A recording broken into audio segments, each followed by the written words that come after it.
Que a paz do Senhor e Salvador Jesus Cristo esteja na sua vida, hoje e sempre. Estamos de volta para a realização de mais um vídeo, Palavra de Sabedoria, falando sobre a idolatria dentro da casa de Deus.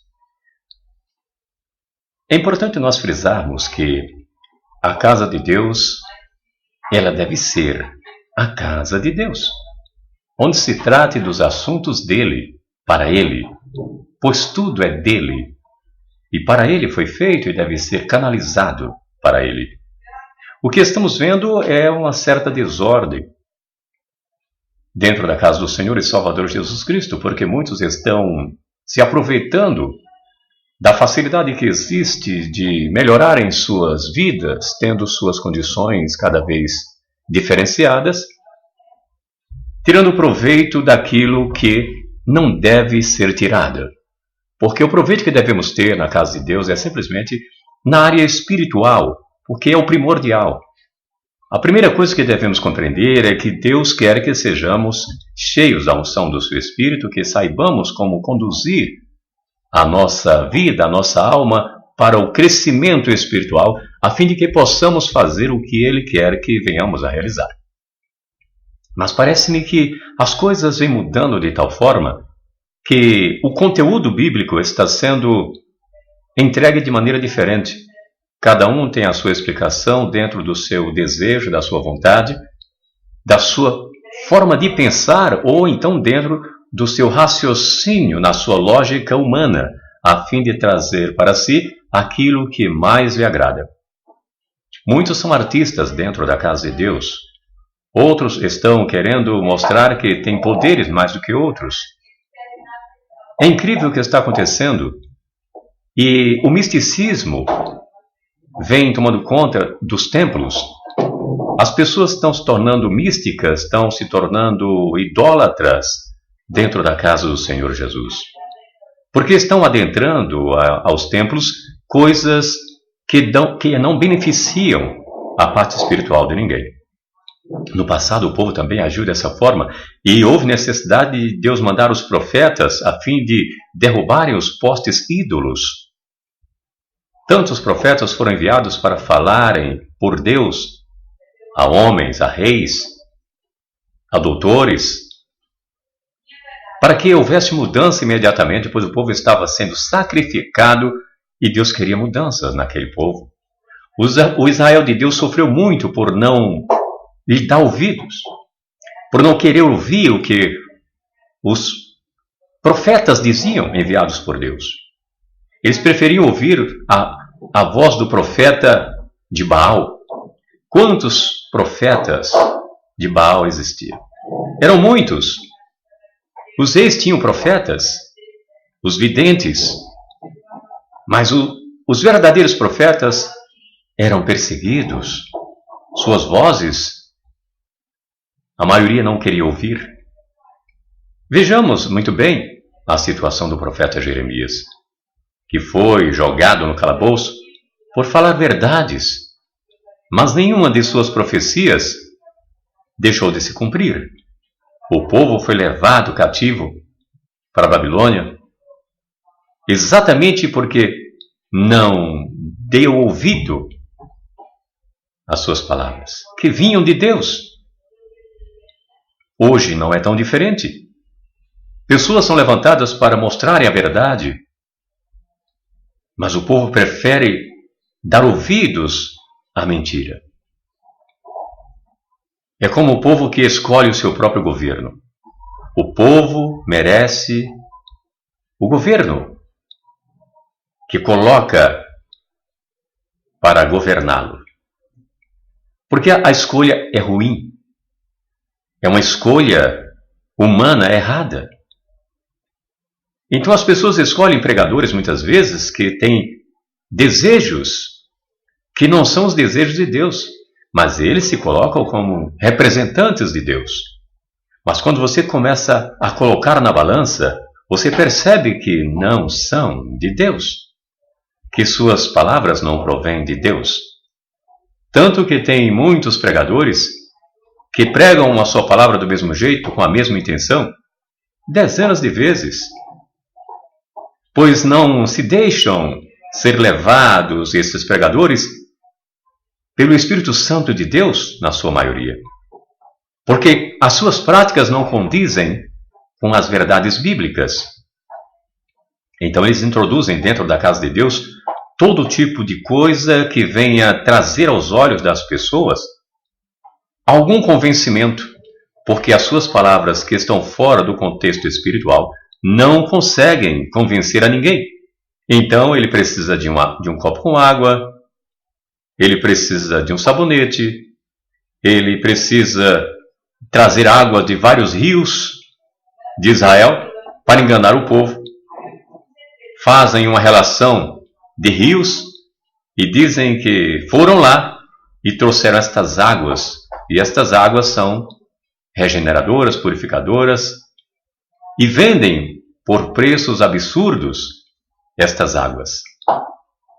Então, é uma negociação muito grande, é uma idolatria que a gente fica realmente parado, sabe? E o coração, às vezes, agoniza de tristeza, de angústia, ao observar estes homens que, com uma maneira tão à vontade, sem pingo de temor a Deus, de respeito pela palavra e pelas pessoas, sem vergonha até, trazem estas coisas aos olhos dessas pessoas que são enganadas por não conhecerem o caminho da verdade. É triste o que está acontecendo. E a Bíblia condena tudo isso. Mas o povo está de um jeito que esse povo não consegue ouvir a verdadeira palavra de Deus. Olha o que diz o texto sagrado. E é por isso que nós precisamos pregar a palavra. Prega a palavra. 2 Timóteo capítulo 4, verso 2, diz: prega a palavra, insta a tempo e fora de tempo, admoesta, repreende, exorta, com toda a longanimidade e ensino. O 3, verso 3, porque virá tempo em que não suportarão a sã doutrina. Observe, estamos nesse tempo onde as pessoas não querem suportar, não aguentam ouvir a palavra da verdade. Mas, tendo coceira nos ouvidos, cercar-se-ão de mestres, segundo as suas próprias cobiças. Então, por que as pessoas não querem ouvir a verdade? São cercadas estas pessoas de mestres fraudulentos, enganadores, mestres segundo as suas próprias cobiças. O verso 4. E se recusarão a dar ouvidos à verdade, voltando às fábulas. Fábulas, histórias do passado. Observe que a maioria dos pregadores não conseguem pregar no Novo Testamento. Observe isso, é um detalhe para você.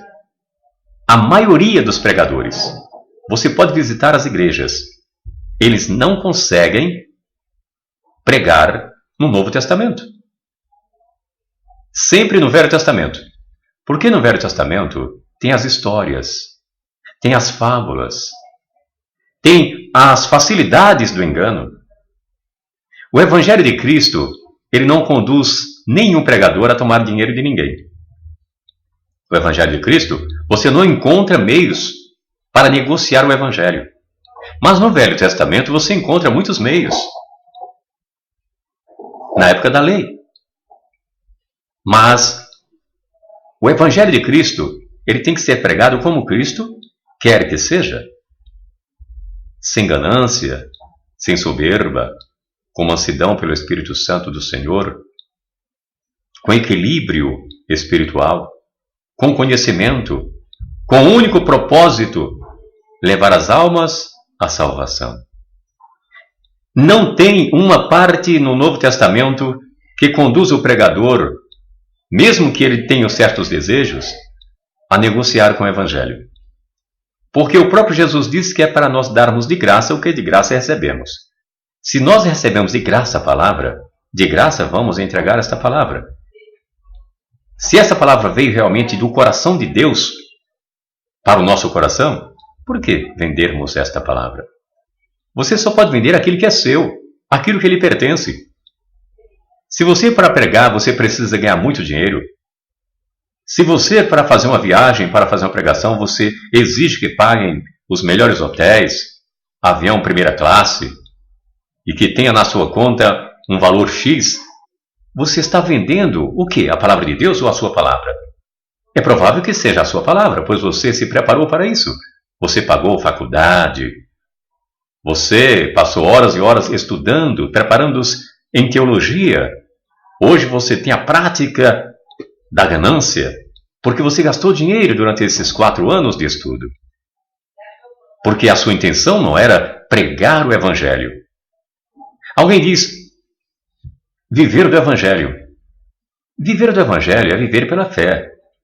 Não é viver pela fé no bolso dos outros, mas viver pela fé em Deus, sabendo que Ele vai suprir todas as necessidades do pregador.